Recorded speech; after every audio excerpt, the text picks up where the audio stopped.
Let's see. Hope everybody is able to find me. Again, we're trying out some new things here. I was not happy with the audio from Monday. Boy, it sounded like I was in a weird tunnel. It didn't sound good at all. So hopefully this is a little bit better, and the audio hopefully is better. So please let me know if it sounds better or worse. Good morning, Jeannie. And then I also discovered that I was not sharing my screen on Monday, so you weren't able to see the verse, the text that I was reading. So hopefully I think I have that figured out today too. So again, I apologize. We're learning. We're trying some new things. So anyway, please let me know if it sounds okay. If there's any problems, please let me know in the chat feature. So leave a comment below, and hopefully you'll be able to see this. You can let me know. So, all right. Let's see. We've got 4 people. All right. Well, thank you all for gathering with me this morning. I hope you're having a great Wednesday. Hope your week's doing well. Hope everything is going good. So here's what we're going to do. This week, like I said, on Monday. All right, great. You can see and hear. All right, great. Hopefully the sound is better than Monday. I was not happy with that at all. I've got a nicer microphone now. And so hopefully that's making a little bit better of a difference. It sounded like, yeah. All right. So hopefully it sounds better. All right. Morning, Macy. Morning, Allison. Thanks for joining with me this morning. So what we're doing this week, we're just going through and looking at verses, and we're asking some questions. I think it's a very important thing to just read text and just ask simple questions. And again, I don't know if I'm going to have any answers for you, but again, that's not the key here. The key is the journey. The goal is to ask the questions, to go deeper, to work and go through the process. And by doing this, we get a better understanding of who we are, about who God is, but the journey is the goal, right? It's not about having all of the answers, although I would love to have all the answers to all this stuff. I've got so many questions. But the goal is the process, the journey, right? So we're going to be looking at just portions of Scripture and just asking questions. And hopefully this can be a very helpful process together. So on Monday, we looked at the story of Cain and Abel, and each brought their own offering to God. And based on the text, we're not told that they were, we later on know that we're called through the commandments God gives later on, we're called to bring the first fruits, the best. But that wasn't, from what we're told, that wasn't the standard practice of the day. And Cain gets upset that God favors Abel's sacrifice and offering more, and gets angry and upset. And we looked at how anger and these emotions can lead to and open the door to just very hurtful things that cause us to go down paths that we don't want to go. And so this morning, I want to look at the story of David and Goliath. So, here we go. Let's see if I can do this. Okay. Hopefully everybody can see that now. All right. So we're looking at 1 Samuel chapter 17. Now, again, should be this is a great Sunday school lesson. This is a great one of those great Sunday school stories. Here you've got it's a good story to tell, right? You've got David, you've got Goliath, this massive individual, this giant who's dressed in, he had a bronze helmet and was dressed in armor, 126 pounds of it. Now, to understand the context, we would have known that the Bronze Age had not fully begun at this point. So he had something that no one else had. He probably had something that the rest of the rest of the Philistines didn't even have. Right? He had armor. He had a spear and a sword, and the Israelites would have had sticks and stones, and they would not have had swords. Metal was not prevalent and not easily available to all people at this time, and so they were just pitchforks and sticks and stones fighting against the Israelites. So you've already got this giant, and he has full armor, and he had weapons that the Israelites didn't even have. And so he comes out and he makes this challenge, right? Both armies are squared off against each other. And every morning he comes out and he says, you send out one of your best, we fight, whoever wins, then we don't have to go to this war. And all these, people will die. You bring out your best, we'll bring out our best. Whoever wins, that's who wins the war. And so no one goes out to fight Goliath. Now, David, his dad, tells him, his dad says, go, I really want to know what's going on with the war. And so he says, here's some bread and some cheese. Take them to your brothers and let me know what's going on. Get an update. So David shows up, and he's got all these things, and he gets there just in time to hear Goliath making his daily pitch. And so David hears them. He finally hears the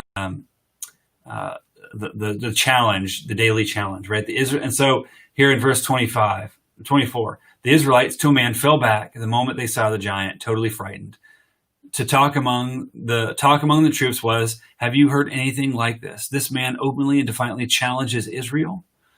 The man who kills the giant will have it made. The king will give him a huge reward and offer his daughter as a bride, and have his family will have an entirely free ride. So David, who was talking to the men standing around him, asked, what's in it for the man who killed and gets rid of this ugly blot on Israel's honor? Who does he think he is anyway, this uncircumcised Philistine, taunting the armies of our God?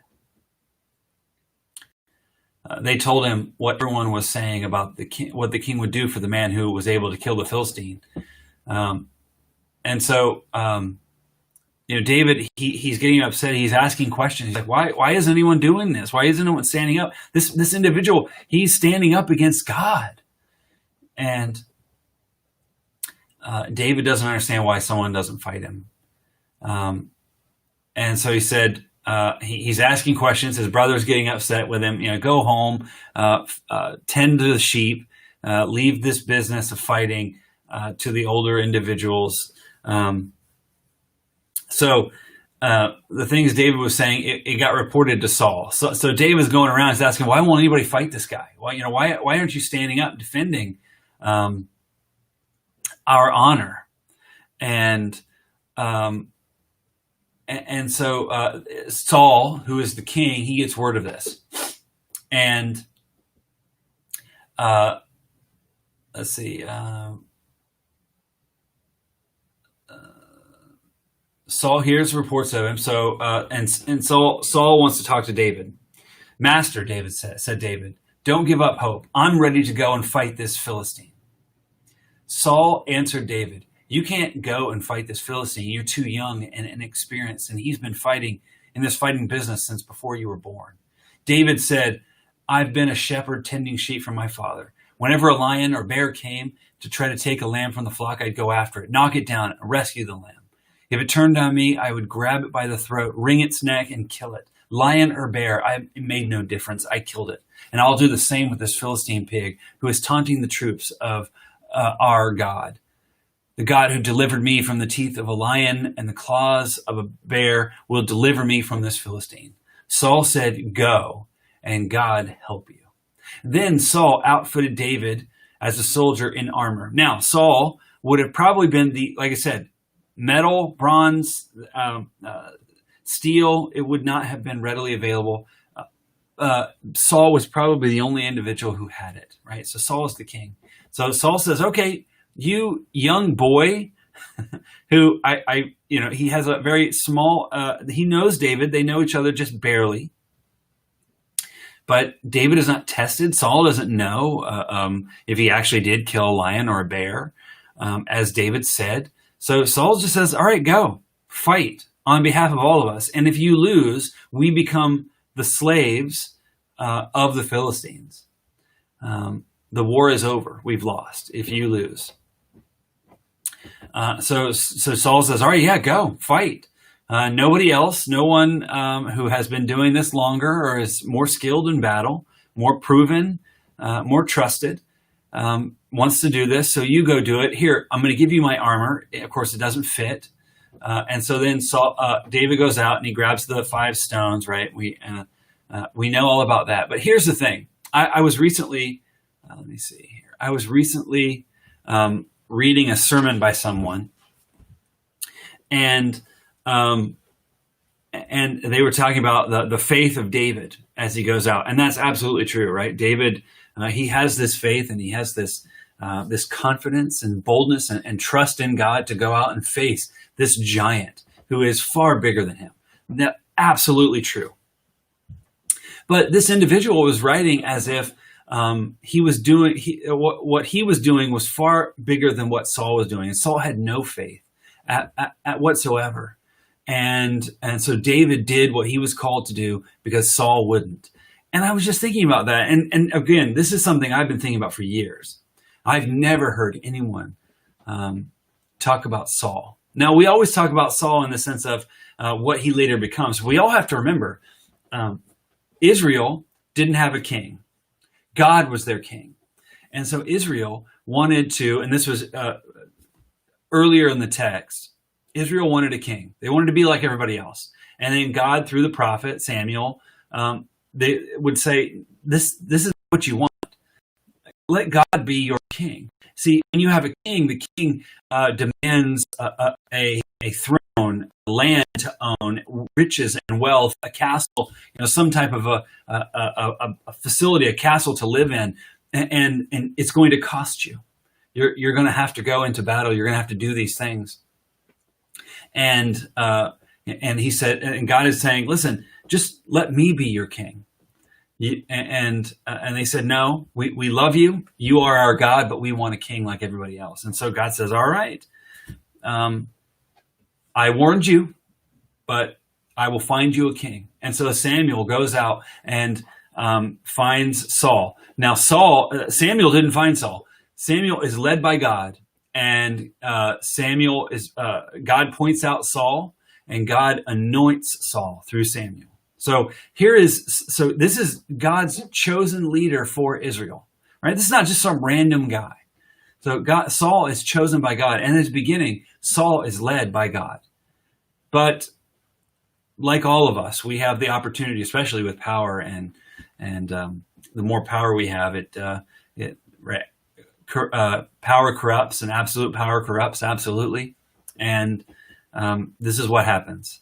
And we only remember Saul from towards the end, right? He is remembered only for the bad things, but not for the good, right? But here Saul was an individual ordained by God, but was anointed by God to be the first king of the Israelites. And so I think most of us preach and talk about Saul from the end of his life, not from the beginning. Now, so this individual in this sermon was talking about the faith of David and the lack of faith by Saul. But I don't see that in the text. I don't know about you.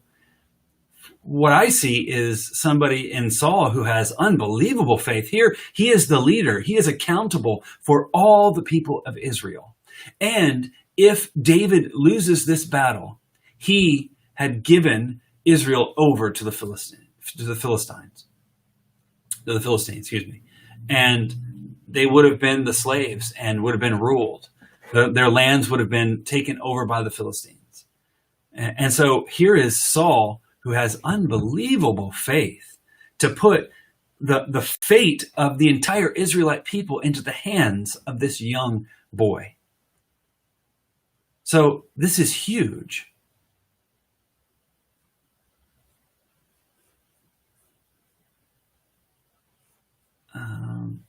Is any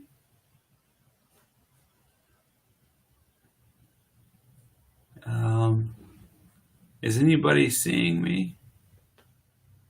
Is it? Can anybody send me a message? Let me know if there's anyone there. I see that it looks like no one is there at the moment. Are you guys still connected to the chat, to this Facebook Live event? Anybody?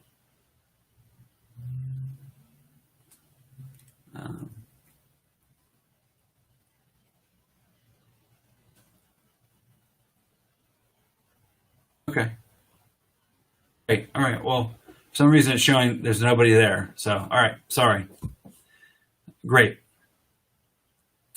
I thought we got dropped out or something. Okay. So anyway, I'm going on and on and on. But I just think it's fascinating. Here you have this story and of great faith of David, right? The boldness that he has to trust God, that God will protect him. Absolutely true. But here's the thing we never talk about. There's another side of this. And I think we need to talk about and remember the faith of Saul, who is accountable and responsible for all of the people of Israel. And this was a wild and bold move on his part, right? This could have easily blown up in his face. You know, he puts a lot of faith and trust into this unproven young man. Now, we know the rest of the story and it pays off, but to live in that moment, you don't know. And, you know, this looks like if you were a business owner and you know, this is, and you know, you're accountable for the business, for people's, for your employees. This is a wild move. This is what Saul decides to do. You know, maybe we don't know. The text doesn't tell us why Saul did it. Did he have a connection with God that we don't? You know, we're not told. We're not told that God gives him a message to do this. We just know that Saul hears David come in, his boldness to say, I fought lions and bears, and I have won.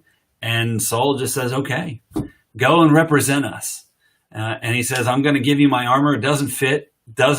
Again, the armor, he puts it on. It doesn't fit to show the size and the youth of this young boy. That's showing us, right? And that, again, doesn't give Saul any pause to say, maybe I need to rethink this message. He's not even large. He's not even big enough to wear an adult's armor. But he says no. He still sends him out, right? And David doesn't have a sword, not any of this stuff, right? He has a rock. He has some rocks and a leather slingshot, right? A piece of leather, a strip of leather. He goes out to fight this giant with armor and bronze and a spear, right? But that's unbelievable faith. And we're called to do the same thing sometimes. We don't know what the outcome will be. We just have to be willing to step out in faith. That is a hard thing to do because there's risk every time we step out in faith. And risk is a difficult thing. But God calls us sometimes to step out, right? That leap of faith where we don't know that we're not able to see the next step, but God calls us to do it. And we need to remember those stories of individuals who stepped out with bold faith. And so sometimes we're called to do the same thing. It's not easy. We don't know how it will turn out, right? We know the rest of this story, so we know it all works out. And so sometimes we kind of gloss over the enormity of that decision that Saul made. In that moment, Saul did not know how it would turn out. This could have been a huge mistake where people's lives were put on the line. Because they had something called the spoils of war in this day and age, where most likely the winning army, they would take all of the military leaders, they would take all of the king would die immediately. All the military would die. They would kill them all. They would take the women as slaves and servants. They would take your lands and property. And so that was for sure what would happen if you were the losing army. And so Saul is potentially sealing his own death, the death of his army, and the subjugation and rule of his own people. So that is what he was risking. And so he does it anyway, and we're called to do the same. We're called to risk, to trust and put faith in God. And so this is what we're called to do, and we don't know if it is going to pay off. We don't know what the risk or reward will be. Sometimes we have to be willing to put it on the line. So some things to think about this morning. Hopefully I'm not freezing up too much. I apologize. We're still working this out, and then the connection here at the church is not always the best, I think, sometimes. So again, I'm sorry. Thank you for bearing with me. Let's take this time to pray.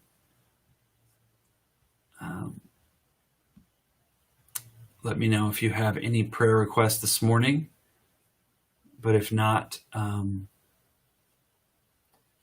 let's take this time to pray.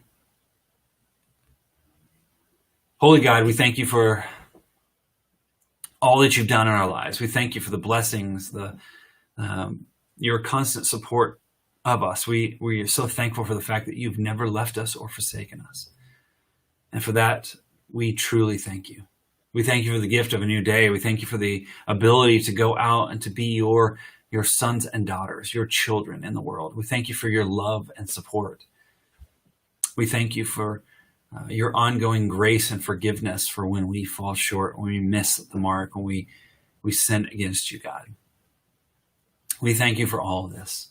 So we ask, God, that as we take this time now to lift up those names of people that we're connected to, that we love, they're part of our community, our neighborhoods, our cities, we ask that you be with them, God. We ask for healing and hope and for comfort, God, for Corey Hoffman, who's at Encompass, for the passing of Linda's father, for Ed Barthholm, for Al Huffer's daughter who has passed, Lisa, for the family of Peggy Howard, for Caroline Long, for Jana Hobbs's mother who has passed, and for the whole Hobbs family, for Sherry Bolts, for Lynn Ryan, Peggy Robertson, for Betty Frank, Jenny Martina, Chase Cathel, Denny Mogan, for Brad Spicer, for Ed and Pat Wiest, for Pandora's Aunt Edna, for Andy Stover Kennington, Jackie Ayers, Francis White, Carmen Molnar, Rodney Beebe, and Bill Wilson. We lift these names up to you, God, this morning. We ask that you be with them, help us to show our support and let them know that we're praying for them, that we're walking beside them in any way we can, God. So we praise you and thank you for the gift of a new day. Help us to make the best of it, to go out living our best life and being the people you called us to be, created us to be, God. So for this and more, we praise you and thank you, and it's in your name we pray. Amen. Well, thank you all for gathering with me this morning, bearing with me as we try out some new software. So hopefully this is, we're working it out. But thank you all for gathering with me this morning. I hope you have an amazing rest of your Wednesday, and we will see you right back here on Friday. God bless.